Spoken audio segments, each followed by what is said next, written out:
मंत्रिपरिषद के मेरे सभी साथी और उपस्थित सभी महानुभाव, आप सुबह 9 बजे से बैठे हैं, काफ़ी थकान भी महसूस कर रहे हैं।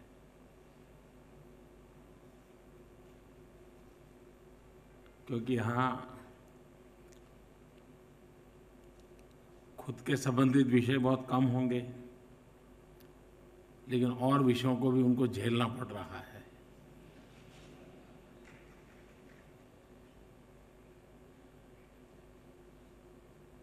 सामान्य रूप से सरकार का एक स्वभाव रहता है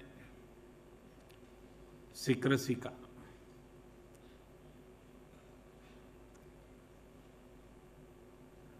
आज के इस अवसर पर आप अनुभव करते होंगे ओपननेस का, एक खुलापन। सरकार क्या सोचती है,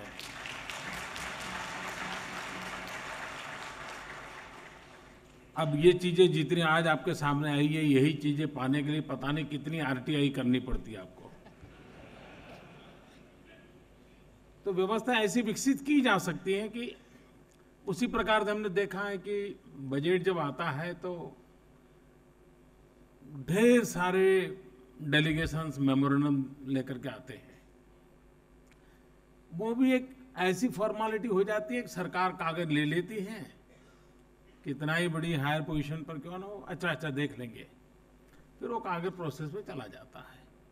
आज आपने देखा होगा कि आपके जो कंसर्न्स है उसकी यहां चर्चा हुई है, सिर्फ सुना गया ऐसा नहीं, चर्चा हुई, इतना नहीं, उसमें से रास्ते खोजे गए हैं। रास्ते खोज करके हम मिलकर के अचीव कैसे करें, हमारी कलेक्टिव रिस्पॉन्सिबिलिटी का एक फीलिंग आ जाए, फीलिंग ऑफ वननेस, उस दिशा में एक प्रयास है। जब मैं प्रारंभ से कहता हूं कि मिनिमम गवर्नमेंट मैक्सिमम गवर्नेंस, ये विषय बहुत कम लोग समझ पाते हैं। कुछ लोग तो यही मानते हैं कि मंत्रियों की संख्या के आधार पर तय होता है कि मिनिमम गवर्नमेंट है कि नहीं है। तो ये उनकी समझदारी का प्रॉब्लम है। लेकिन मिनिमम गवर्नमेंट मैक्सिमम गवर्नेंस क्या होता है वो आज एक दिन में आपने देख लिया। शायद जितने निर्णय आज आप कर रहे हैं, मिलकर के कर रहे हैं, शायद सरकारी फाइल और प्रोसेस में हुआ होता तो सालों निकल जाते। ये है maximum governance. Minimum government to maximum governance की दिशा में कैसे जा सकते हैं, इसका ये एक स्वाभाविक आपके सामने प्रस्तुत है। मैं जब नया आया, मैंने 15 अगस्त को भी इस बात का उल्लेख किया था लाल किले पर से। मैं अनुभव कर रहा था कि यहां सरकार साइलो में चलती है, हर एक का अपना अपना एक रजवाड़ा बना हुआ है। वो अपना पिछले 6-7 महीनों में सबसे पहला हमने काम किया, उन सारे बैरियर्स को खत्म कर दिया। मिल बैठ करके निर्णय करें, कागजी कार्यवाही आखिर में होती है। आज हमने उसमें से एक स्टेप आगे गए हैं, और वो एक स्टेप है कि पब्लिक प्राइवेट पार्टनरशिप का मॉडल सिर्फ पूंजी और प्रोजेक्ट नहीं होता है। पब्लिक प्राइवेट पार्टनरशिप का मॉडल डिसीजन मेकिंग प्रोसेस में भी हो सकता है। एक नया अप्रोच है, और उस नए अप्रोच को आज आपने अनुभव किया। इट्स अ गुड बिगिनिंग, लेकिन इससे आपको संकेत मिलता होगा कि किस दिशा में जाया जा सकता है।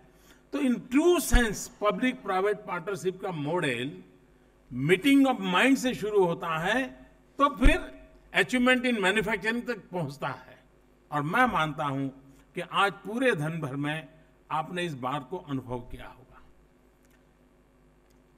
मुझे याद है जिस दिन 25 सितंबर को पंडित दीनदयाल उपाध्याय की जन्म जयंती पर मैंने मेक इंडिया कार्यक्रम की यहाँ शुरुआत की थी। आप में से कई मित्र यहाँ थे। उसके बाद मैं काफी कुछ उसकी आलोचनाएं सुन रहा था, लेकिन आपने देखा होगा कि पिछले 3 महीने में एक विचार को सिद्ध करने के लिए गवर्नमेंट मशीनरी ने किस प्रकार से अपने आप को तैयार किया है, सज्ज किया है। आपको अनुभव आया होगा, आप चर्चा में, कानून बदलने पड़े तैयार है, नियम बदलने पड़े तैयार है, व्यवस्थाओं को स्पीडी करना है तैयार है। ये जो एक बदलाव है, वो बदलाव को हमें रियल धरती पर आगे उतारना है, और इसलिए आपको इसके साथ जोड़ करके इसके लिए हमने प्रयास किया है। हम जानते हैं सरकार ज्यादातर एबीसीडी में फंसी हुई रहती है। सरकार का कल्चर एबीसीडी कल्चर होता है, और ये ऊपर से नीचे तक होता है। और जब मैं एबीसीडी कहता हूं, मतलब अवॉइड, बी बाईपास, सी कंफ्यूज, डी डिले।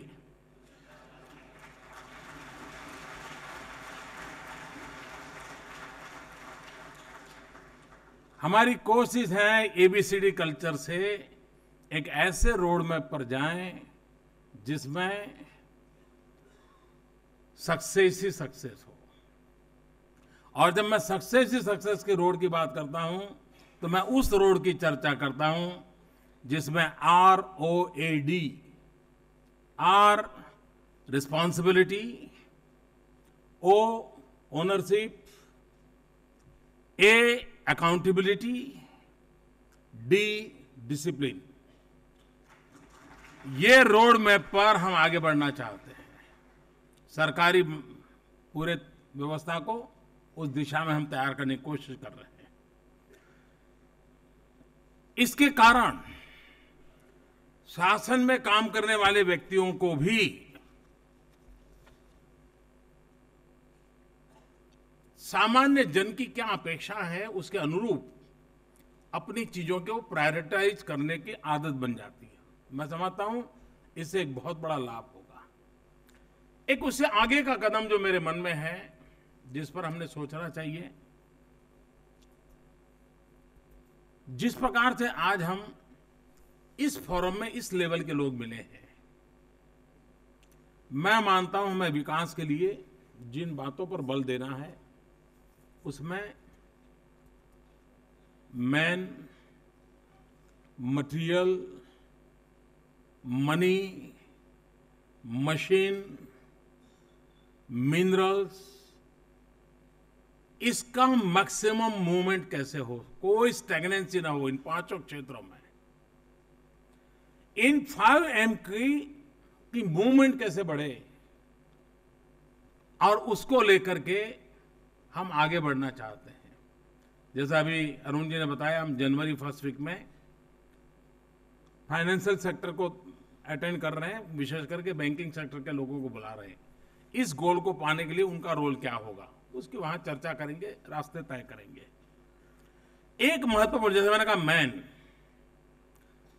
हमारा काम है ह्यूमन रिसोर्स डेवलपमेंट का, हमारा काम है इनोवेशन का, हमारा काम है रिसर्च का। इन सारे क्षेत्रों को भी अगर हमें नेक्स्ट जनरेशन के लिए और ले जाना है, तो इन तीन बातों को हमारे डीएनए के रूप में लाना पड़ेगा। आज दुर्भाग्य से हमारी व्यवस्था में वो डीएनए नहीं है। Innovation, research and human resource development, ये पूरे पार्ट ऑफ द प्रोसेस होना चाहिए, वो आइसोलेटेड नहीं होना चाहिए। और इसलिए मेरा सेकंड फेज का काम ऐसा है कि क्या हम देश में 5 या 6 या 8 रीजन में यूनिवर्सिटीज को, इंस्टीट्यूशंस को, मैन्युफैक्चर वर्ल्ड को और गवर्नमेंट पॉलिसी मेकर्स को साथ मिलकर के ह्यूमन रिसोर्स डेवलपमेंट की हमारी नेक्स्ट 20-30 इयर्स के लिए किस प्रकार के लोगों की जरूरत है, उन लोगों को तैयार करने के लिए हमारे आज जो सिलेबस हैं, हमारे इंस्टीट्यूशंस हैं, वो कैपेबल इनफ है क्या, उसको हम बदलाव ला सकते हैं क्या, उसमें कोई नया मॉडल ला सकते हैं हम क्या। हम कल्पना कर सकते हैं, हम आज अगर हम मान लीजिए हम सोच रहे हैं कि हम बुलेट ट्रेन, क्या बुलेट ट्रेन के लिए इंजीनियरिंग स्किल के लोग हमारे पास हैं क्या? नहीं है, तो वी हैव टू क्रिएट। हमने जिस गोल को अचीव करना है उसको ध्यान में रखते हुए ह्यूमन रिसोर्स डेवलपमेंट, इस पर हम कैसे बल दें और हमारी इन व्यवस्थाओं को, और मैं चाहता हूं कि विद इन ए मंथ और 2 इस एक skill development in human resource development को लेकर के एक हमारा ज्वाइंट, उसको नेशनल लेवल पे नहीं कर सकते क्योंकि हमने कोई एरिया आइडेंटिफाई करना पड़ा। मानो केमिकल जोन है तो केमिकल जोन के लोग मिले, फिर उसके साथ संबंधित इंस्टीट्यूट मिले, तो शायद हमारा प्रोडक्टिव डिबेट होगा। इस प्रकार से हम कुछ चर्चा कर करके इस पर काम करें और उसी में इनोवेशन एंड रिसर्च, अगर हम दुनिया के सामने इनोवेशन लेके नहीं जाएंगे, हमारे आईटी सेक्टर में हम लोगों ने बहुत बड़ा अपना तजुर्बा बताया 25 साल पहले, लेकिन हम गूगल नहीं बना पाए। हमारा जो टैलेंटेड मैन पावर था हमारा बाहर चला गया। क्या हम उस दिशा में सोच सकते हैं कि जगत में जो श्रेष्ठ हैं वो हमारे यहां भी पैदा हो सकता है और दुनिया इस बात को मानेगी। हमारे स्पेस का जब प्रेजेंटेशन हो रहा था, मैं देख रहा था, सब लोग तालियां बजा रहे थे।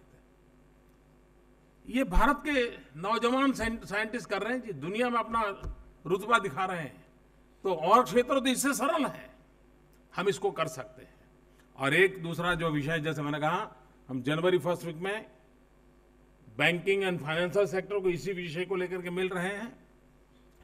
मैं चाहता हूं कि संबंधित लोग मिल करके रीजनल इस दिशा में कैसे काम करें। और एक विषय है जिस पर हमने बल देने की आवश्यकता है, भारत का विकास संतुलित होना चाहिए। अगर पश्चिम का हिस्सा भारत का समृद्धि को और आगे बढ़े और पूरब का हिस्सा हमारा वैसे के वैसा रह जाए तो देश के लिए उचित नहीं है। हम इंडस्ट्रियल हाउसेस को भी सोचना होगा। और हम कैसे लोग हैं, कोयला ईस्ट में है और बिजली वेस्ट में पैदा करते हैं। मैं नहीं मानता हूं ऐसी कौन सी स्ट्रेटेजी हमारी। हमारे पास प्राकृतिक संपदा सारी की सारी ईस्टर्न पार्ट ऑफ इंडिया है। क्या हम हमारी योजनाओं में, और मैं चाहूंगा कि इसके लिए हमारे नीति निर्धारक भी अटेंशन दें, और आप जो विकास करना चाहते हैं, अपना विकास, अपनी कंपनी का विकास, देश का विकास, आप भी सोचिए कि ईस्टर्न पार्ट ऑफ इंडिया, उसके पास जो पोटेंशियल है, उसके पास जो सामर्थ्य है, वो सामर्थ्य हमारे देश के विकास में किस प्रकार से उपयोग हो, हमारे मैन्युफैक्चरिंग सेक्टर कैसे बने, वहां पर भी टैलेंटेड यूथ है, वहां मिनरल्स हैं, वहां पूरी संभावनाएं पड़ी हैं। उन संभावनाओं पर हमें एक दशक में अगर ध्यान दें तो भारत का पश्चिमी छोर जिस प्रकार से आगे बढ़ा है, अगर पूरब का छोर इक्विवेलेंट आ जाएगा तो आप कल्पना कर सकते हैं कि जिस ग्रोथ टारगेट की चर्चा पूरी दुनिया हिंदुस्तान से अपेक्षा करती है, उसको पाने का वो उत्तम से उत्तम रास्ता बन सकता है। और इसलिए हम उस दिशा में भी अगर आगे बढ़े तो मैं समझता हूं हम काफी कुछ दे सकते हैं। मैं ज्यादा से लंबा समय लेना नहीं चाहता हूं आपका। आज पूरे दिन भर ये जो प्रयास हुआ है, हर एक की जिम्मेवारी तय हो चुकी है, रोड मैप तय हो चुका है, क्या अचीव करना है वो निर्धारित हो गया है, नीतियों में क्या परिवर्तन लाना है वो तय हो चुका है। अब मैं नहीं मानता हूं कि कोई कागजी कार्यवाही की जरूरत पड़ेगी, अपने आप चीजें इंप्लीमेंट होगी और हम जो मेक इन इंडिया का कंसेप्ट लेकर के चल रहे हैं उसको आगे बढ़ेंगे। लेकिन बात मेक इन इंडिया से अटक नहीं सकती, हमारी कोशिश उससे आगे हो। हम दुनिया में इंडिया ब्रांड कैसे डेवलप कर सकते हैं। अगर दुनिया में इंडिया ब्रांड डेवलप करना है तो मेक इन इंडिया, उसके साथ एक हैशलाइन लगेगी, जीरो डिफेक्ट।